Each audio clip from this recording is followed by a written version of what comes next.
آگے بڑھیں اور آپ کو بتائیں قومی اسمبلی میں الیکشن ایکٹ کا دوسرا ترمیمی بل 2024 پیش کر دیا گیا۔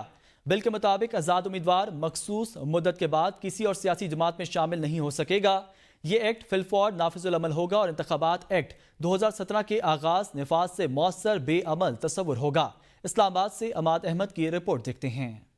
اسپیکر ایاز صادق کے زیر صدارت قومی اسمبلی کا اجلاس ہوا، جس میں مسلم لیگ نون کے رکن قومی اسمبلی بلال کیانی نے الیکشن ایکٹ میں دوسری ترمیم کا بل پیش کیا۔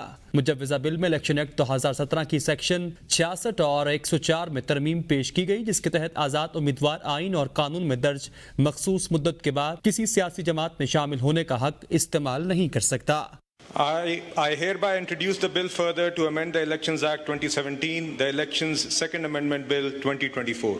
بل کے متن میں تجویز دی گئی ہے کہ آئین اور الیکشن ایکٹ 2017 میں آزاد امیدواران کو دوبارہ کسی سیاسی جماعت میں شامل ہونے کی سہولت فراہم نہیں کی گئی۔ مجوزہ مدت کے اندر مخصوص نشستوں کی فہرست جمع نہ کرانے والی جماعت مخصوص سیٹوں کی اہل نہیں ہوگی۔ مجوزہ بل میں کہا گیا ہے کہ جس امیدوار نے ریٹرننگ آفیسر کے سامنے جماعت سے وابستگی کا بیان حلفی جمع نہ کرایا ہو، اسے آزاد تصور کیا جائے گا۔ الیکشن کے بعد پارٹی وابستگی ظاہر کرنے والا امیدوار کسی سیاسی جماعت کا امیدوار نہیں سمجھا جائے گا اور الیکشن کا دوسرا ترمیمی بل 2017 سے نافذ العمل ہوگا۔